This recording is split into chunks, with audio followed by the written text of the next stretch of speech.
Saudações, sejam bem-vindos a mais uma aula do Estudo Aprofundado da Doutrina Espírita. Estudo Aprofundado da Doutrina Espírita, livro 3, módulo 4, Aprendendo com as Curas, roteiro 5, Cura de Hanseníase. Neste roteiro, nós vamos estudar a cura de leprosos por parte de Jesus. E vamos perceber que boa parte desse processo de cura estava relacionado muito mais à fé dos doentes. Vamos entender um pouco em que consistia a lepra ou hanseníase. Tópico 1, texto evangélico. E aproximou-se dele um leproso, que rogando-lhe e pondo-se de joelhos diante dele, lhe dizia: Se queres, bem podes limpar-me. E Jesus, movido de grande compaixão, estendeu a mão e tocou-o e disse-lhe: Quero ser limpo. E tendo ele dito isso, logo a lepra desapareceu e ficou limpo. Evangelho de Marcos, capítulo 1, versículos 40 a 42. E aconteceu que, indo ele a Jerusalém, passou pelo meio de Samaria e da Galileia. E entrando numa certa aldeia, saíram-lhe ao encontro 10 homens leprosos, os quais pararam de longe. E levantaram a voz, dizendo: Jesus, mestre, tem misericórdia de nós. E ele, vendo-os, disse-lhes: Ide e mostrai-vos aos sacerdotes. E aconteceu que, indo, eles ficaram limpos. E um deles, vendo que estava são, voltou glorificando a Deus em alta voz. E caiu aos seus pés, com o rosto em terra, dando-lhe graças. E este era samaritano. E respondendo Jesus disse: Não foram 10 os limpos?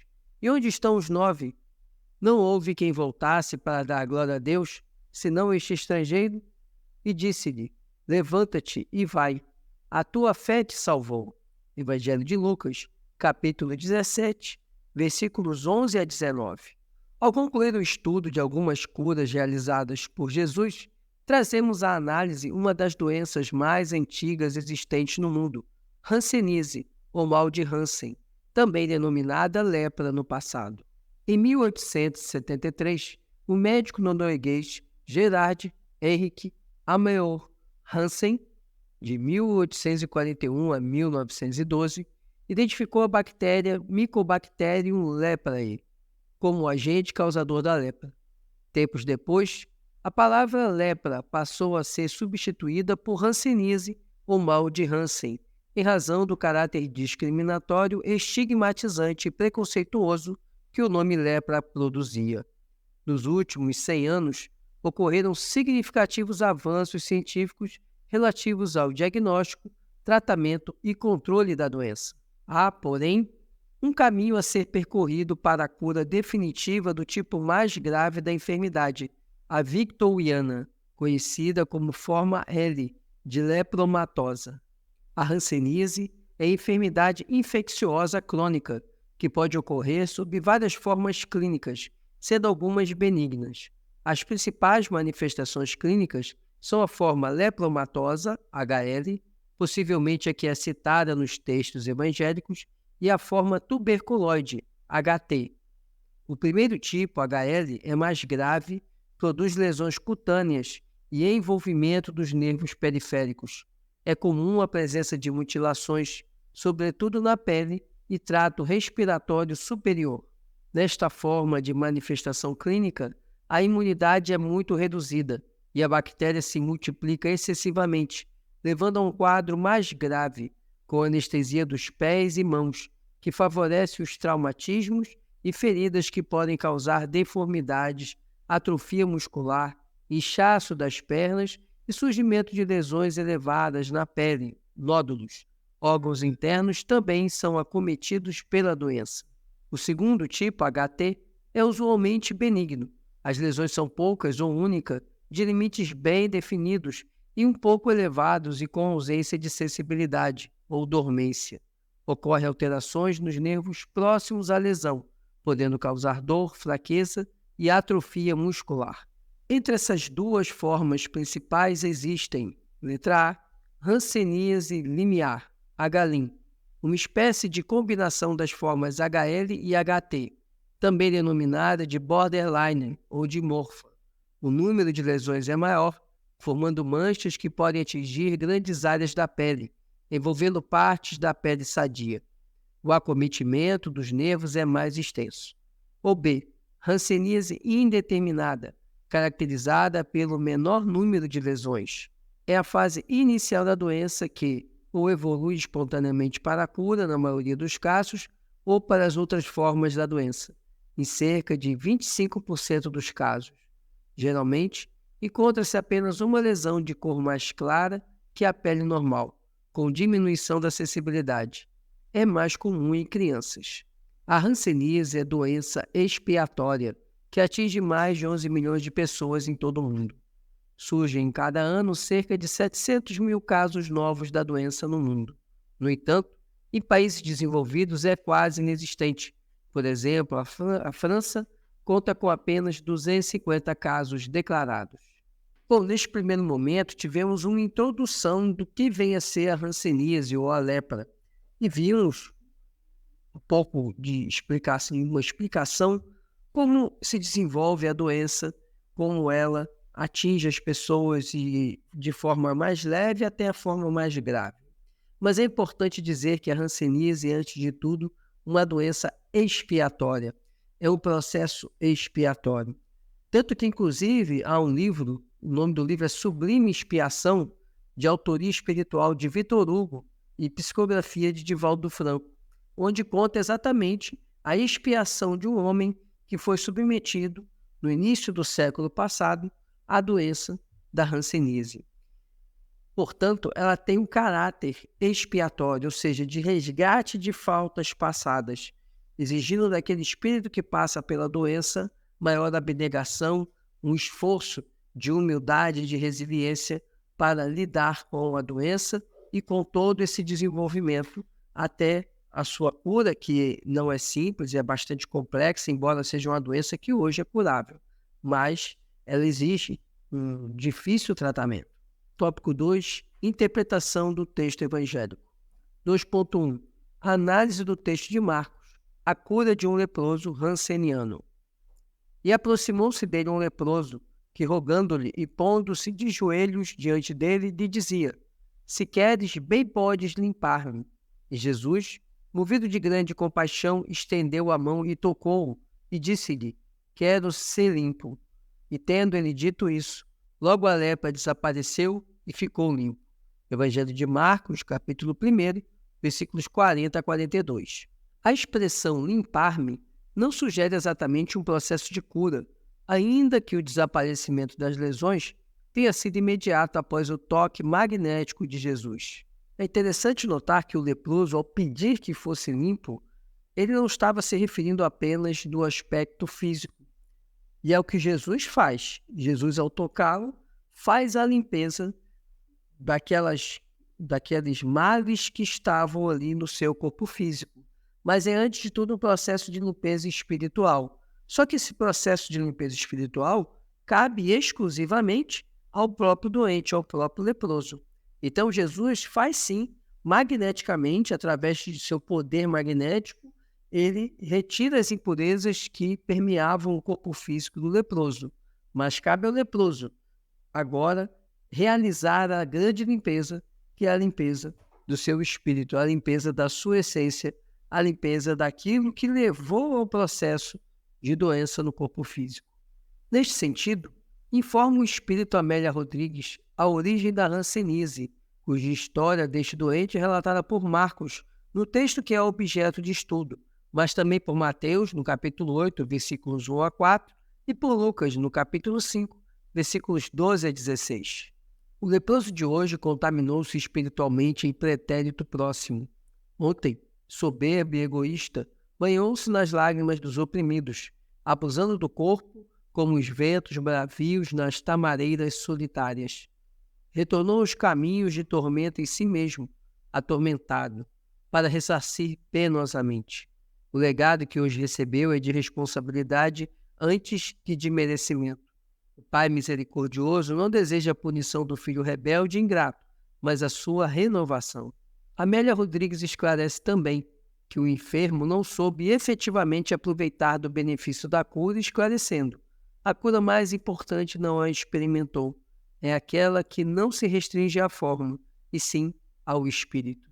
Como nós acabamos de comentar, a questão da lepra está ligada a um processo de expiação. E nós vimos, então, pelo ensinamento aí de Amélia Rodrigues, que esse espírito também colhia ali as dores que um dia ele submeteu às outras pessoas. E nesse processo expiatório, ao pedir a limpeza, Jesus faz a limpeza do corpo físico, mas cabe ao espírito, e por isso que a Amélia Rodrigues adverte que ele não aproveitou aquilo que era necessário, porque ele deveria então realizar a limpeza espiritual, a limpeza expurgando aquelas situações de mal que um dia ele fez através da prática do bem. Era esse o caminho de verdadeira cura espiritual do doente. Item 2.2. Análise do texto de Lucas, a cura de 10 leprosos rancenianos. E aconteceu que, indo ele a Jerusalém, passou pelo meio de Samaria e da Galiléia. E entrando numa certa aldeia, saíram-lhe ao encontro 10 homens leprosos, os quais pararam de longe e levantaram a voz, dizendo: Jesus, mestre, tem misericórdia de nós. E ele, vendo-os, disse-lhes: Ide e mostrai-vos aos sacerdotes. E aconteceu que, indo eles, ficaram limpos. E um deles, vendo que estava são, voltou glorificando a Deus em alta voz. E caiu aos seus pés com o rosto em terra, dando-lhe graças. E este era samaritano. E respondendo Jesus disse: Não foram 10 os limpos? E onde estão os 9? Não houve quem voltasse para dar glória a Deus, senão este estrangeiro? E disse-lhe: Levanta-te e vai, a tua fé te salvou. Evangelho de Lucas, capítulo 17, versículos 11 a 19. Há 3 pontos diferentes entre este relato e o de Marcos, anteriormente estudado. Letra A. O número de leprosos atendidos é maior, 10 em vez de 1. Letra B. A limpeza das lesões não foi por contato magnético direto, mas por irradiação natural das energias superiores do Cristo. E letra C. Jesus deu a instrução de informar a cura aos sacerdotes, que é fato em comum. Entre esse texto agora, que nós acabamos de ler, e o texto anterior, a primeira coisa que chama a atenção é que agora Jesus faz a cura de 10 leprosos ao mesmo tempo, enquanto no primeiro texto de Marcos foi um único leproso. E outro ponto que chama a atenção é que no Evangelho de Marcos, Jesus toca o leproso. E agora, no caso dos 10 leprosos, ele não os toca. Apenas ele diz: vão até os sacerdotes. E aí eles, ao encaminharem para os sacerdotes, assim que eles iniciam essa caminhada, eles já ficam limpos, ou seja, a cura acontece, mostrando aí a irradiação de Jesus, mostrando que sua magnitude espiritual fazia com que as curas acontecessem, mesmo que a pessoa nem percebesse que ela estava ocorrendo. E o último ponto é essa questão de Jesus encaminhar os leprosos aos sacerdotes. Aí a gente vai entender que isso tinha uma finalidade. A finalidade de mostrar que deve-se fazer o bem independente de quem seja. E que a verdadeira obra de Deus ela não está relacionada a cumprimento de rituais, a rigorosismos formais. Não. A verdadeira obra de Deus está relacionada ao amor e à caridade. E foi isso que Jesus queria mostrar. Por que razão Jesus instrui os doentes para relatar o acontecimento aos sacerdotes? A resposta a essa pergunta encontra-se nos versículos 16 e 17, indicando que um dos doentes era samaritano. Por sinal, o único que agradeceu a Jesus o benefício recebido. E um deles, vendo que estava são, voltou glorificando a Deus em alta voz. E caiu aos seus pés com o rosto em terra, dando-lhe graças. E este era samaritano.